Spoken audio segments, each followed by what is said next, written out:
Welcome back to our presentation, Dreamers, Poets, Citizens, and Scientists, Motivations for Engaging in Galaxy Zoo Citizen Science. This is Part 2. Part 1 can also be found on YouTube.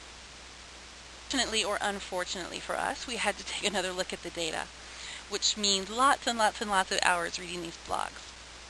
And what we saw was that it makes sense that we're not seeing some kind of explanatory model come out of this frequency, word count kind of approach, because the participants in Galaxy Zoo framed their blog posts quite frequently using metaphor, using cultural references, using sort of meaning-making words where they're using a word that has a particular connotation that is not immediately obvious from, just a word extraction type program. You can see here on the screen a post that was put up there by Joe Fogy. However, these words were not originally written by Joe Fogy, and when we've given this talk a few times, people have indeed recognized that this is a poem or the beginning stanza of a much longer poem by William Blake. Now, this particular poem is a great example of why this kind of very objective, positivist methodology is not going to work when looking to make meaning from the experiences of Galaxy Zoo participants. Because if you look just at the words of this poem, we see world, heaven, flower, hour, but this poem is not about any of those things. This poem, as many people in our audiences have known, is written by a deeply spiritual man who was trying to make a comment about the relationship between the individual and the natural world as mitigated by our imaginations and by our souls. It says a whole lot in very, very few number of words, which is exactly what a poem's supposed to do. And in order to be able to interpret that, you have to actually know something about the Western culture in which this poem originated, and you also have to know something about the astronomer, or the amateur astronomer who posted it. Another example would be, for instance, a person making a comment about Neil Armstrong, who is in fact a normal human being. But the person is not just talking about the man whom he may or may not know, named Neil Armstrong, because the term Neil Armstrong is just not about that human being anymore. It's an icon of a hero, of an adventurer, of a voyager, somebody on the cutting edge. It's about bravery and courage. A lot is contained in that small phrase. Or another blogger might say that when they look at these images, they are going where no man has gone before, which is a phrase that's not going to pop very well on a word frequency count, or if you're going with a very literal interpretation of the data, it's not going to mean anything to you either. For those of us who know, the blogger who writes, "I want to go where no man has gone before," is quoting Gene Roddenberry and is talking not about traveling, but really about a journey. And it's not just a journey of space or time, but it's a journey of who you are as a person. There's much, much meaning in those short little phrases.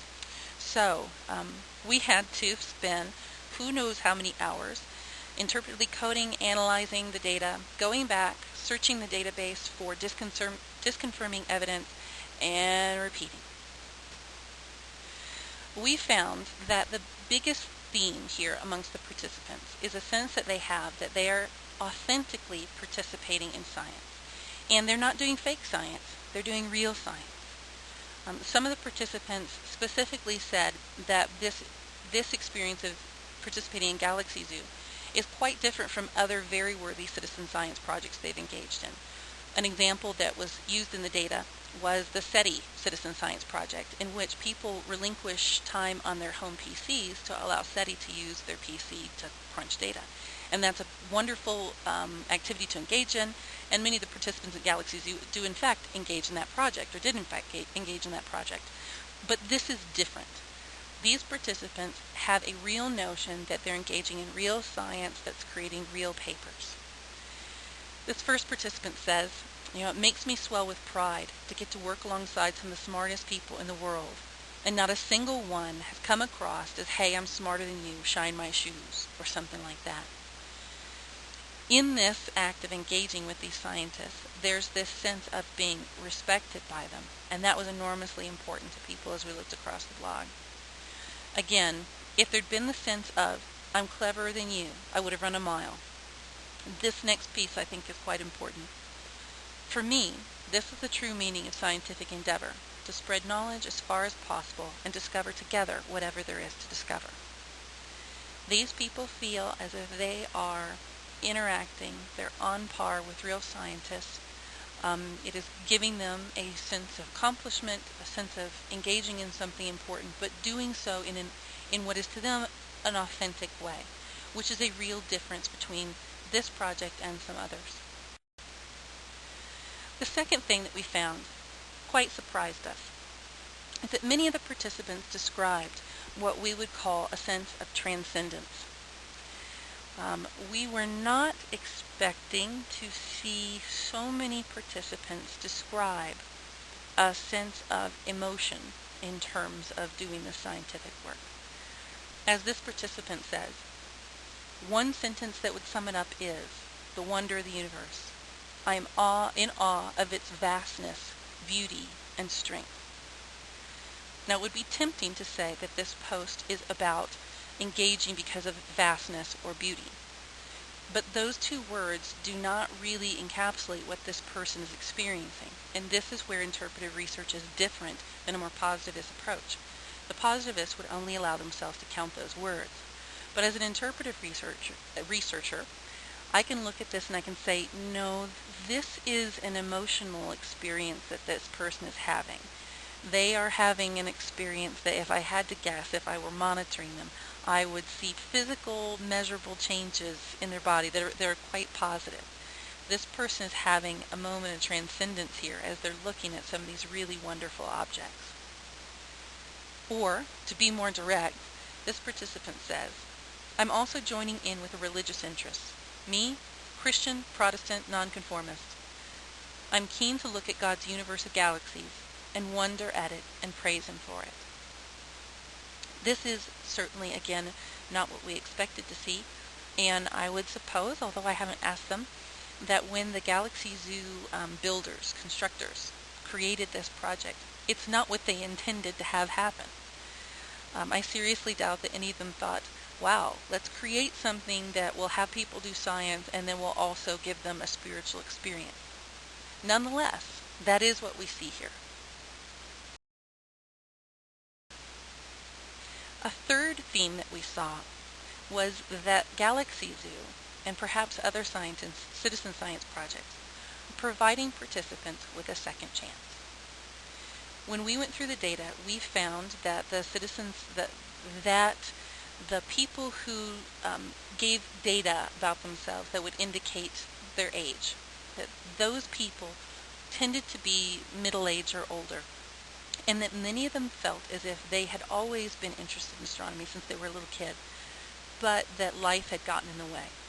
The realities of bill paying, the discouragement that they might have encountered from their family, friends, or school, got in the way of them doing the kind of thing that they wanted to do. For instance, this woman says, "I might have gone into astronomy, except I was weak in math.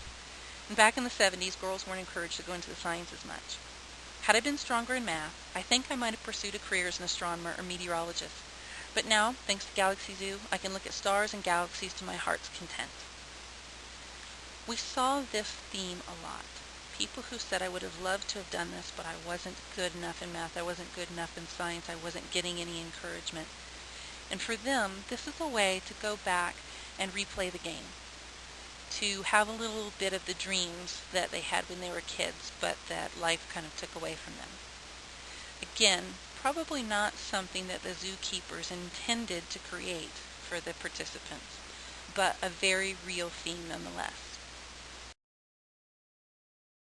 And finally, we saw that Galaxy Zoo provides a very important community for many of the participants.